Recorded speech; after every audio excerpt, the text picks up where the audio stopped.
So hello guys, welcome back to my YouTube channel ಸ್ನೇಹಿತರೆ. ನೋಡಿ ಸ್ನೇಹಿತರೆ, ಈ ಮಷಿನ್ ಡೀಟೇಲ್ ಬಗ್ಗೆ ನಾವು ಮಾತಾಡಬೇಕಾದ್ರೆ ನೋಡಿ ಸ್ನೇಹಿತರೆ, ಇದು JCB 3DX ಬ್ಯಾಕ್ ಲೋಡರ್.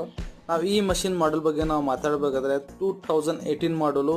ಹಾಗೆ ನಾವು ಈ ಮಷಿನ್ ಮೇಲ್ಗಡೆ ಓನರ್ಶಿಪ್ ಬಗ್ಗೆ ನಾವು ಮಾತಾಡಬೇಕಾದ್ರೆ ಸಿಂಗಲ್ ಓನರ್ ವೆಹಿಕಲ್ಲು, ತಗೊಳ್ಳೋರು ಸೆಕೆಂಡ್ ಓನರ್ ಆಗ್ತಾರೆ. ನೋಡಿ ಸ್ನೇಹಿತರೆ, ಗಾಡಿ ಕಂಡೀಷನ್ ಬಗ್ಗೆ ನಾವು ಮಾತಾಡಬೇಕಾದ್ರೆ ವೆರಿ ಗುಡ್ ಕಂಡೀಷನಲ್ಲಿದೆ. ಹಾಗೆ ನೋಡಿ ಸ್ನೇಹಿತರೆ, ಡಾಕ್ಯುಮೆಂಟ್ಸ್ ಬಗ್ಗೆ ನಾವು ಮಾತಾಡಬೇಕಾದ್ರೆ ರನ್ನಿಂಗ್ ಡಾಕ್ಯುಮೆಂಟ್ಸು. ನಿಮಗೆ ಈ ಮಷಿನ್ ಬಗ್ಗೆ ಫುಲ್ ಡೀಟೇಲ್ ನಿಮಗೆ ಮಾಹಿತಿ ಫುಲ್ ಬೇಕಾದರೆ ಸ್ಕ್ರೀನ್ ಮೇಲ್ಗಡೆ ನಂಬರ್ ಕಾಣಿಸ್ತಾ ಇತ್ತಲ್ಲ, ಈ ನಂಬರಿಗೆ ನೀವು ಡೈರೆಕ್ಟ್ ಕಾಲ್ ಮಾಡಿ ನೀವು ಮಾತಾಡಿ. ಇವರು ನಿಮಗೆ ಫುಲ್ ಡೀಟೇಲ್ ಆಗಿ ಹೇಳ್ತಾರೆ. ನೋಡಿ ಸ್ನೇಹಿತರೆ, ಕಾಲ್ ಮಾಡಿ ಒಂದ್ಸಲ ನೀವು ಮಾತಾಡಿ. ಹಾಗೆ ನೀವು ದಯವಿಟ್ಟು ಅವರಿಗೆ ನೈಟ್ ಟೈಮಿಗೆ ನೀವು ಕಾಲ್ ಮಾಡೋಕ್ಕೆ ಹೋಗಬೇಡಿ. ಬೆಳಗ್ಗೆ 10 ಗಂಟೆ ಮ್ಯಾಗೆ ಅವ್ರಿಗೆ ಕಾಲ್ ಮಾಡೋಕೆ ಹೋಗಿ ನೀವು ಗಾಡಿ ಬಗ್ಗೆ ಫುಲ್ ಡೀಟೇಲ್ ಇನ್ಫಾರ್ಮೇಷನ್ ಹೇಳ್ತಾರೆ. ನೋಡಿ ಸ್ನೇಹಿತರೆ, ಹಾಗೆ ನಮ್ಮ ಚಾನಲ್ಗೆ ಯಾರಾದರೂ ಹೊಸದಾಗಿ ಇದ್ದರೆ ನಮ್ಮ ಚಾನಲ್ಗೆ ಸಬ್ಸ್ಕ್ರೈಬ್ ಮಾಡಿ, ಹಾಗೆ ಲೈಕ್ ಮಾಡಿ, ಶೇರ್ ಮಾಡಿ, ಕಮೆಂಟ್ ಮಾಡಿ. ನಿಮ್ಮ ಹತ್ರ ಯಾವನು JCB ಮಾರಾಟಕ್ಕಿದ್ರೆ ನಮಗೆ ನಮ್ಮ ವಾಟ್ಸಪ್ ನಂಬರಿಗೆ ಫೋಟೋ ಸೆಂಡ್ ಮಾಡಿ.